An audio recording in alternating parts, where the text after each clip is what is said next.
நாளைக்கான வீடியோவில் வந்து என்ன நடக்குது அப்படின்னு பார்ப்போம். வீடியோ வந்து சூப்பராக இருந்துச்சு அப்படின்னு தாங்க சொல்லணும். அதை பார்க்குறதுக்கு முன்னாடி நம்ம சேனலை மட்டும் மறக்காமல் லைக் அண்ட் சப்ஸ்கிரைப் மட்டும் பண்ணிடுங்க. ஃபஸ்ட்டு எடுத்தோடனே ஆதி சாரதா 2 பேர் பேசிக்கிட்டு இருக்கிற மாதிரி தான் காட்டிக்கிட்டு இருக்காங்க. சாரதா வந்து சொல்கிறாங்க, அந்த பொண்ணு வந்து உன்னை லவ் பண்ணலைலப்பா, நான் என்னப்பா பண்ணுறது? நான் அங்கேருந்து வந்ததே, சென்னையிலேருந்து இங்கே வந்ததே அந்த பொண்ணுக்கிட்ட பேசி உன்னை சேர்த்து வைக்க தான் வந்தேன். ஆனால் இப்போ அந்த பொண்ணே உன்னை வேண்டான்னு சொல்லிச்சுன்னு சொல்கிறேன். நான் என்னப்பா பண்ணுறது அப்படிங்கிற மாதிரி பேசுகிறாங்க. உடனே நம்ம ஆதி வந்து சொல்கிறாரு, நிறுத்துங்கம்மா, பாரதி கிட்ட போய் ஏம்மா அப்படி பேசுனீங்க அப்படிங்கிற மாதிரி கேட்காங்க. பாரதியா என்ன அப்படிங்கிற மாதிரி கேட்காங்க. எனக்கு எல்லாம் தெரியும்ப்பா, உண்மையெல்லாம் தெரிஞ்சு போச்சு அப்படிங்கிற மாதிரி வந்து ஆதி சொல்கிறாரு. ஓ, அந்த பாரதி வந்து உன்ட்ட எல்லா உண்மையும் சொல்லிட்டாலோ? நான் அவளை கூப்பிட்டு திட்டினது, என் பையன் பின்னாடி வராத அப்படின்னு சொன்னது எல்லாத்தையும் ஒன்று விடாமல் சொல்லிட்டாலோ அப்படிங்கிற மாதிரி வந்து சாரதா கேட்குறாங்க. இல்லைம்மா, பாரதி என்கிட்ட இது வரைக்கும் ஒரு வார்த்தை கூட சொல்லலை. ஆனால் நீங்கள் அவளை திட்டினது வந்து தப்பு அப்படிங்கிற மாதிரி வந்து ஆதி சொல்கிறாங்க. உடனே சாரதா சொல்கிறாங்க, டேய் துரோகி, உன்ட்ட தானடா நான் சொன்னேன், சொல்லக்கூடாதுன்னு சொல்லி நீ சொல்லிட்டேடா அப்படிங்கிற மாதிரி கேசவை பார்த்துட்டுறாங்க. கேசவ வந்து தலையை குனிஞ்சிட்டு அமைதியாகவே இருக்காங்க. பரவாயில்ல, எனக்கு ஒன்றும் பிரச்சனை இல்லை, நீ சொன்னாலும் எனக்கு பிரச்சனை இல்லை. என் முடிவில் வந்து எந்த மாற்றமும் கிடையாது. பாரதிக்கும் ஆதிக்கும் கண்டிப்பாக நான் கல்யாணம் பண்ணவே மாட்டேன். இது ஆதி வேறு யாரையாவது லவ் பண்ணியிருந்தா கூட நான் வந்து ஏற்றுக்குருவேன். ஆனால் பாரதிக்கு வந்து செட் ஆகாது. நம்மளோட கௌரவம் என்ன, நம்மளோட ஸ்டேட்டஸ் என்ன, பாரதி எப்படி இருக்கா, அவளுக்குன்னு ஒரு குழந்தை இருக்குது, அவளுக்குன்னு ஒரு குடும்பம் இருக்குது. ஆல்ரெடி ஒரு கல்யாணமான பொண்ணை எப்படி நான் அவனை கல்யாணம் பண்ணி வைப்பேன் அப்படிங்கிற மாதிரி வந்து நம்ம சாரதாம்மா கேட்டுக்கிட்டு இருக்காங்க. அம்மா, எனக்கு பாரதியை பிடிச்சிருக்கு, அவ்வளோதான் நான் சொல்லுவேன். நான் இதுக்கு முன்னாடி எத்தனையோ பொண்ணுக்கிட்ட பேசியிருக்கேன், பழகியிருக்கேன். அவங்ககிட்டலாம் வராத உணர்வு வந்து என்கிட்ட வந்து பாரதி கிட்ட வந்திருக்கு. அதனால் நான் பாரதி தான் கல்யாணம் பண்ணுவேன். எனக்கு கல்யாணம்னு ஒன்று நடந்துச்சுன்னா அது வந்து பாரதி கூட தான் நடக்கும். அதை மட்டும் ஞாபகத்தில் வச்சுக்கோங்க அப்படிங்கிற மாதிரி சொல்கிறாங்க. நீ என்ன சொன்னாலும் பரவாயில்ல ஆதி, ஆனால் அந்த தமிழை வந்து என் வீட்டு மருமகளை வந்து நான் ஏற்றுக்கிறவே மாட்டேன் அப்படிங்கிற மாதிரி வந்து சாரதா சொல்கிறாங்க. அப்படின்னா நான் வேறு எந்த பொண்ணு கழுத்தையும் நான் தாலி கட்ட மாட்டேன். எனக்கு நீங்கள் எவ்வளோ முக்கியமோ அதே அளவு எனக்கு பாரதியும் முக்கியம். அதுவும் இல்லாமல் எனக்கு தமிழும் எனக்கு ரொம்ப முக்கியம். அவங்க 2 பேரும் முக்கியம், நீங்களும் முக்கியமா? எனக்கு எந்த சைடு போகன்னு எனக்கு தெரியலை. நான் யாருக்காகவும் தமிழையும் பாரதியும் விட்டு கொடுக்க மாட்டேன், உங்களையும் விட்டு கொடுக்க மாட்டேன் அப்படிங்கிற மாதிரி சொல்லிவிட்டு அந்த இடத்த விட்டு போயிடுறாங்க.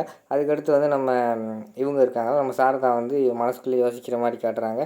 பரவாயில்ல, நீ என்ன தான் அவங்க சைடு சாஞ்சாலும் பாரதி வந்து இன்னும் உன்னை வந்து டிஸ்டர்ப் பண்ண மாட்டான்னு எனக்கு தெரிஞ்சு போச்சு. உன்னை சென்னை கூட்டு போய் எப்படி பாரதியோட நினைவெல்லாம் மறக்கடிக்கும்னு எனக்கு தெரியும், நான் பார்த்துக்கிறேன் அப்படிங்கிற மாதிரி அவங்க மனசுக்குள்ளே யோசிச்சுட்டு இருக்கிற மாதிரி காட்டுறாங்க. அடுத்த சீனில் வந்து நம்ம ரத்னம் வந்து கணக்கு வழக்கு பார்த்துக்கிட்டு இருக்காரு. அந்த இடத்துல வந்து மரகதம் வராங்க. ஏங்க, அவங்ககிட்ட கொஞ்சம் பேசணும், சும்மா ஃப்ரீயாக இருக்கீங்களா அப்படிங்கிற மாதிரி கேட்காங்க. பார்த்தா எப்படி தெரியுது அப்படிங்கிற மாதிரி சொல்கிறாங்க. இல்லை, அவங்ககிட்ட இப்போ ஒரு விஷயம் பேசணும் அப்படிங்கிற மாதிரி சொன்னோடனே, சொல்லு, அதான் வந்துட்டேல, விஷயத்த சொல்லு அப்படிங்கிற மாதிரி சொல்கிறாங்க. உடனே மனசே எனக்கு சரியில்லைங்க அப்படிங்கிற மாதிரி வந்து மரகதம் சொல்கிறாங்க. உனக்கு எப்போ தான் மனசு சரியாக இருந்திருக்கு? ராத்திரி நேரத்தில் எதையாவது நினச்சிக்கிட்டு மனசை குழப்பிக்கிட்டு தூங்காமல் இருக்காத, போய் நல்லா ஃப்ரீயாக தூங்கு, எதனால காலையில் பேசிக்கிடுவோம் அப்படின்னு சொல்லிவிட்டு அவர் அந்த கணக்கு பார்த்த நோட்டை எடுத்துகிட்டு அந்த இடத்த விட்டு கிளம்பிடுறாரு. என்ன இவர் துறையை பேசி எப்படியாவது கல்யாணம் பண்ணி வைக்கலான்னு பார்த்தா இவர் பிடி கொடுக்க மாட்டேங்கிறாரே.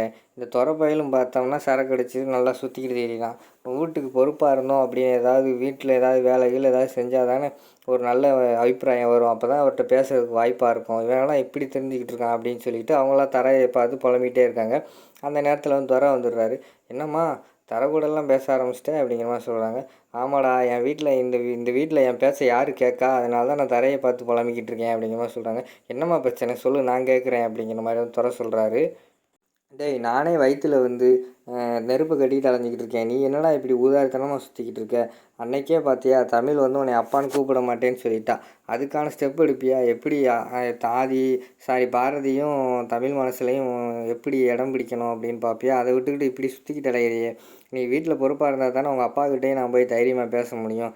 அவர் என்னடானா வீட்டில் வெளி உலகத்தில் இப்படி பேசுவாங்க, என்னை காட்டி துப்புவாங்க, உன் மகன் இப்படி திரியிறான் அப்படின்னு சொல்லிட்டு கல்யாண பேச்சை எடுத்தாலே அவர் நழுவி போகிறாரு. என்னால் எதுவுமே பேச முடியல. நீ ஒழுங்காக இருந்தால் தான் அவர்கிட்ட என்னால் அடுத்த ஸ்டெப் எடுக்க முடியும் அப்படிங்கிற மாதிரி வந்து மரகதம் சொல்கிறாங்க. உடனே துரை வந்து சொல்கிறாங்க, ஆமாம்மா, நானும் உங்ககிட்ட சொல்ல நினச்சேன். அப்பா அன்னைக்கு சொன்னார், ஜாதகக்காரத்தை பார்த்துட்டு நான் கல்யாணத்துக்கு ரெடி பண்ண போகிறேன்னு சொன்னார். அதுக்கடுத்து எதுவுமே ஸ்டெப் எடுக்கலை, அதான் கேட்கணும்னு நினச்சேன். நீ தாம்மா பேசணும் அப்படிங்கிற மாதிரி சொல்கிறாங்க. நீ இப்படி தெரிஞ்சேன்னா நான் எப்படி பேச? நம்ம வீட்டு பொம்பளையாகிட்ட நல்லா பேசி பழகி இருப்பியா? எப்போ பார்த்தாலும் சரக்கு அடிச்சிட்டு திங்க வேண்டியது, சரக்கு அடிக்க வேண்டியது, இப்படியே சுற்றிட்டு தெரியல. நீ பண்ண வேண்டியதெல்லாம் அந்த ஆதி பண்ணி நம்ம ஆதியையும் நம்ம தமிழையும் பாரதியும் கவர்ந்துட்டான். நீ சும்மா தான் இருக்க இன்னும் அப்படின்னு சொன்னோடனே நம்ம துறை வந்து சொல்கிறாரு, கவலைப்படாதம்மா, நாளைக்கு தான் அவன் வந்து ஊருக்கு போகிறான்ல, அதனால தான் நான் இவ்வளோ தைரியமாக இருக்கேன் அப்படின்னு வந்து துறை சொல்கிறாரு. ஊருக்கு போனால் என்ன, இந்த இருக்குடா சென்னை, இங்கேருந்து ஒரு மணி நேரத்துக்கு தான் போக முடியும்.